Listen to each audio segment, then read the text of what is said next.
ஒவ்வொரு தூண்களிலும் சிற்பத்தால் பாண்டியர்களின் ரகசியம் புதைக்கப்பட்டதாகவும் கூறப்படுகிறது. இந்த நிலையில் ஆண்டுதோறும் சித்திரை பெருவிழா 10 நாட்கள் கொண்டாடப்படுவது வழக்கம். இந்த ஆலயத்தில் உலகத்திலேயே எந்த முருகனுக்கும் இல்லாத ஒரு தனிச்சிறப்பு முருகப்பெருமானுக்கு முன்பு வெள்ளை யானை இருப்பதே ஆகும். இந்திரன் மகளான தெய்வானையை மணம் முடித்த முருகப்பெருமானுக்கு இங்குதான் இந்திரன் சீதனமாக வெள்ளை யானையை வழங்கியதாக சொல்லப்படுகிறது. அதனை கொண்டாடும் விதமாக தேவலோக மரபினரான தேவேந்திரகுல வேளாளர் மக்கள் 10ஆம் நாள் விழாவை பல்வேறு கலை நிகழ்ச்சிகளோடு கொண்டாடி தங்களது மகிழ்ச்சியை வெளிப்படுத்தி வருகின்றனர். மேலும் இந்த மண்டகப்படியில் விடிய விடிய அன்னதானம் வழங்கப்படுவது மற்றொரு புறம், பாரம்பரிய கலையான பரதம், மல்லர் கம்பம், மல்லர் கயிறு, சிலம்பம் உள்ளிட்ட பல்வேறு கலை நிகழ்ச்சிகளோடு கொண்டாடப்படுவதாக சொல்லப்படுகிறது. முன்னதாக 101 தேவேந்திரகுல வேளாளர் கிராம மக்களுக்கு பல்வேறு திவ்ய திரவியங்களால் அபிஷேக கோலத்தில் மூலவருடன் பஞ்சமூர்த்திகள் காட்சியளித்தனர்.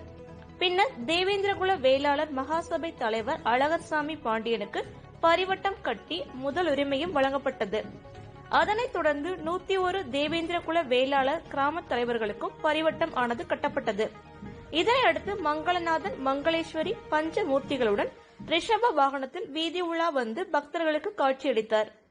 அப்பொழுது சங்கு நாதங்கள், மங்கள இசை முழங்க வழி நெடுகிலும் தீப ஆராதனை காண்பித்து பக்தர்கள் சுவாமி தரிசனம் செய்து வழிபாடு செய்தனர். இதுகுறித்து அழகர்சாமி பாண்டியன் கூறுகையில்,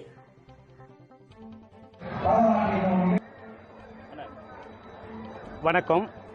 ராமநாதபுரம் மாவட்டம் திரு உத்திரகோசமங்கை அருள்மிகு மங்களநாதர் மங்களேஸ்வரி திருக்கோயிலில் சித்திரை திருவிழா வெறு விவசாயியாக நடைபெற்றுக் கொண்டிருக்கின்றது.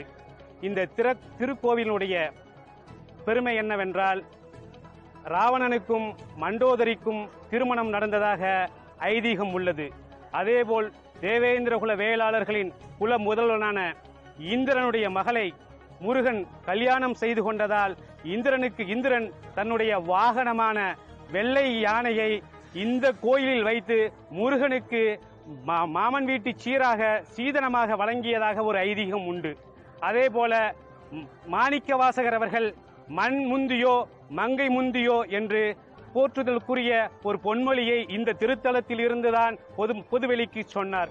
அதேபோல பார்வதி தாயாருக்கு வேதத்தினுடைய உட்பொருளை இந்த இடத்தில் இருந்து சிவபெருமான் அவர்கள் பார்வதி தாயாருக்கு கூறிய நாள்தான் இந்த ஊருக்கு பெயர் உத்திரகோச மங்கை. இந்த உத்திரகோச மங்கை அருள்மிகு மங்களநாதர் திருக்கோயிலில் தேவேந்திரகுல வேளாளர் சமூகத்திற்கு உரிய அங்கீகாரமும் மரியாதையும் பண்பாட்டு பெருமையும் பெற வேண்டும் என்பதற்காக இங்க ராமநாதபுரம் மாவட்டம் சுற்றி இருக்கின்ற இந்த உத்திரகோசமங்கையை மையப்படுத்தி சுற்றி இருக்கின்ற 101 கிராம தேவேந்திரகுல வேளாளர்களை ஒன்றிணைத்து தேவேந்திரகுல வேளாளர் மகாசபை என்ற ஒரு பெரிய கட்டமைப்பை உருவாக்கி அந்த கட்டமைப்பு மூலமாக ராமநாதபுரம் சமஸ்தானம் தேவஸ்தானத்திடம் முறைப்படி அணுகி இந்த மண்டகப்படி விழாவை வெகு சிறப்பாக நடத்தி கொண்டிருக்கின்றோம். கடந்த ஆண்டு நடத்தியதை போல இந்த ஆண்டும் மிக சிறப்பாக நடத்தி கொண்டிருக்கின்றோம். இந்த மண்டகப்படி விழா என்பது இந்த மண்ணில் மங்களநாதன் ஆலயம் உள்ளவரை தேவேந்திரகுல வேளாளர் சமூகத்தின் சார்பில் மண்டகப்படி திருவிழா வெகு சிறப்பாக நடைபெறும். மங்களநாதனுக்கு தேவேந்திரகுல வேளாளர்கள் காலம் காலமாக இறைப்பணியை தொண்டு தொட்டு செய்வோம் என்று இந்த 10ஆம் நாள் மண்டகப்படி திருவிழாவின் வாயிலாக ஊடகத்திற்கு தெரிவித்துக் கொள்கிறேன். நன்றி, வணக்கம்.